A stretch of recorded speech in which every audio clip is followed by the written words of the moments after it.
Xin chào các bạn, hôm nay mình sẽ giới thiệu cho các bạn một sản phẩm máy hàng Mosfet 250 thương hiệu Mani.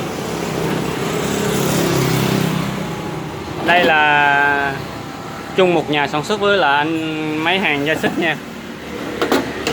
Gia xích với là Mani thì tất cả đều là giống nhau, chỉ khác nhau có tên thương hiệu gia xích và Mani thôi, mà chất lượng như nhau. Đấy, hôm nay mình sẽ cho anh em biết cái chất lượng bên trong và cấu hình bên trong của hai máy này giống y chang nhau. Đấy. Rồi, giờ mình sẽ khui nó ra. Mình tháo máy ra.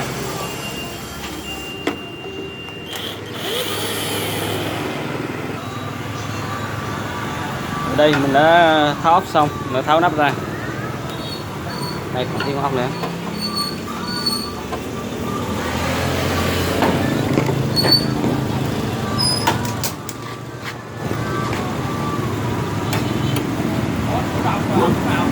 Hả? Nhà anh điện số điện thoại nè em. Gọi số điện thoại này, nhà bên đây sách không này. Nhà bên đó.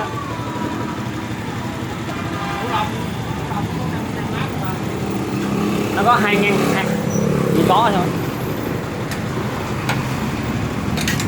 Đây mình sẽ tháo ra. Đây. Đây.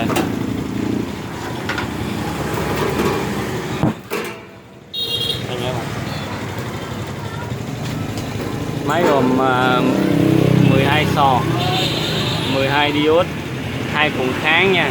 Đây là cuộn kháng nè. Sẽ hướng dẫn mình chỉ cho các bạn thấy rõ ràng chi tiết. Đây là cuộn kháng, 12 sò, 12 diode, 6 tụ, đặc biệt là 6 tụ. Cái hàng được que 4 ly. Ba là hai phần kéo liên tục thì 4 ly có hàng vô tư. Máy này nhưng mà Mani với lại gia xích thì chung một nhà sản xuất ra, nhưng mình đã đặc biệt làm cho thương hiệu riêng của mình là Mani. Thì gia xích nhái nhiều quá, thị trường hiện giờ đang rất là nhái gia xích rất là nhiều, nên là mình đã đổi lại tên Mani để mà bán hàng chất lượng. Công ty Đại Thành Tính bảo hành 12 tháng. Cái này máy bình thường bảo hành 12 tháng, nhưng mà giờ là công ty của mình đang có ưu đãi là bảo hành tới 18 tháng. Hàng chất lượng này bảo hành 18 tháng. Đây là chi tiết cấu hình của nó. Nó xài điện 220.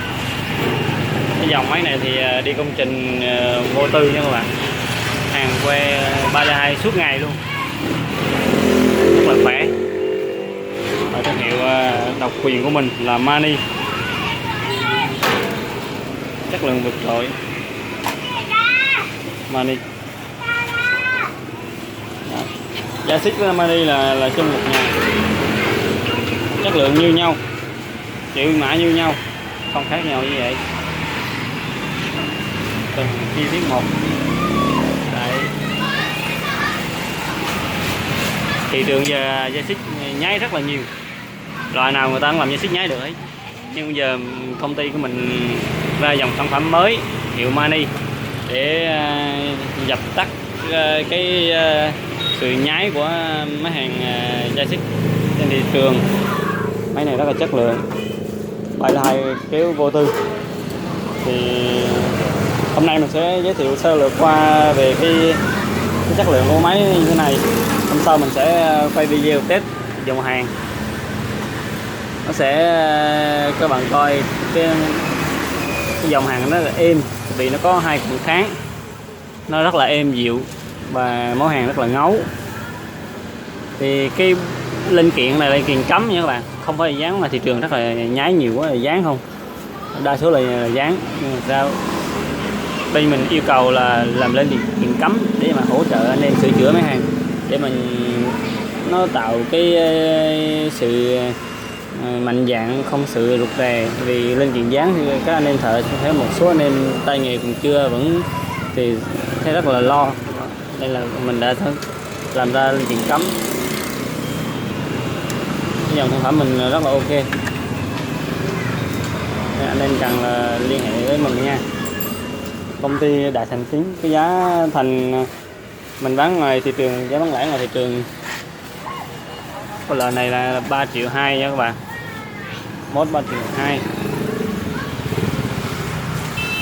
Giá bán lẻ ngoài thị trường là 3,2 triệu, nên là các anh em nào cần thì liên hệ tới mình.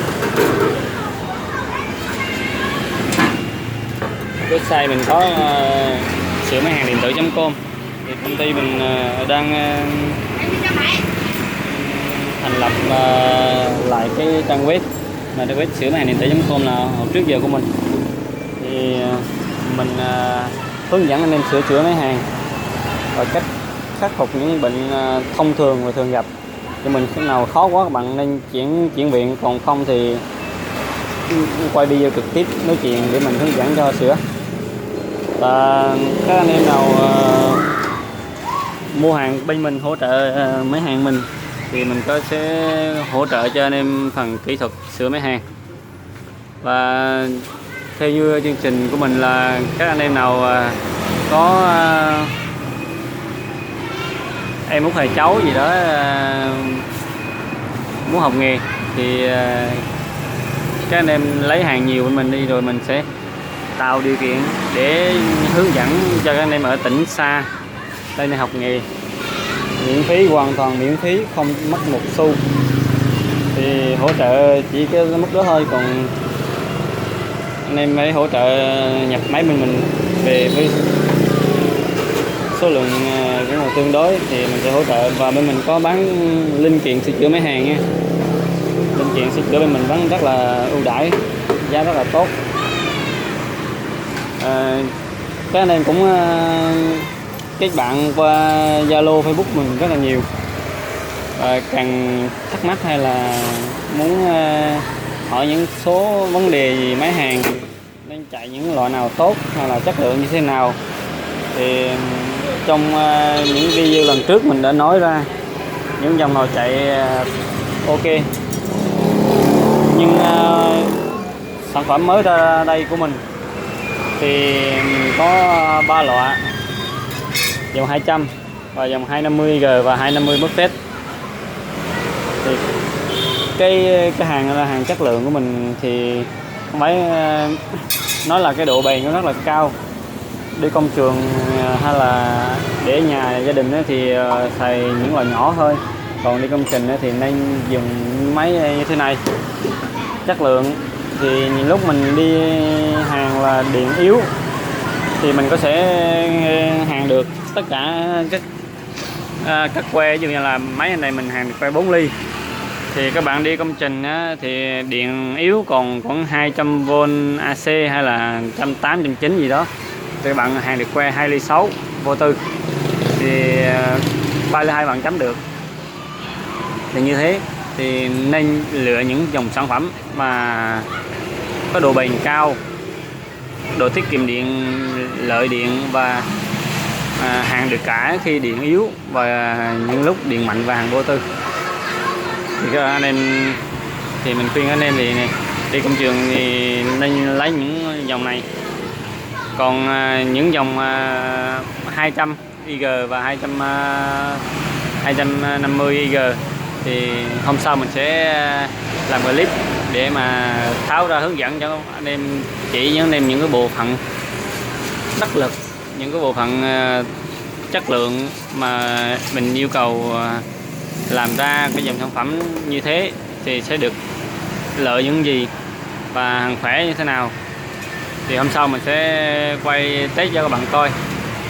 Hôm nay mình sẽ đã hướng dẫn cho anh em cách phân biệt những máy hàng chất lượng và hiệu nào tốt thì chất lượng thì anh uy tín thì các anh em nên mua, không nên mua những hàng chợ, hàng kém chất lượng.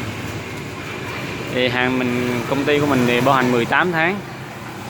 thì hàng chất lượng thì giá bảo hành như thế, còn hàng thông thường, hàng chợ ở ngoài thì người ta chỉ bảo hành 12 tháng là tối đa. Thì hôm nay mình sẽ giới thiệu như thế. Các bạn mà muốn liên hệ với mình, các bạn Zalo 0902 439 427 hoặc vào website www.sưamáihangdientử.com, và các bạn vô Facebook, Zalo, Facebook tên là Linh Kiện Máy Hàng Thanh Tính, Zalo là Máy Hàng Mani, công ty trách nhiệm hữu hạn Đại Thành Tính, thì có tên của mình và số điện thoại của mình ở trong đó. Các nên là cần liên hệ trực tiếp mình, hoặc là nhân viên của mình sẽ nói chuyện và liên hệ với các bạn. Ok, xin chào và hẹn gặp lại. Chúc các bạn một buổi tối vui vẻ và hạnh phúc. Xin chào.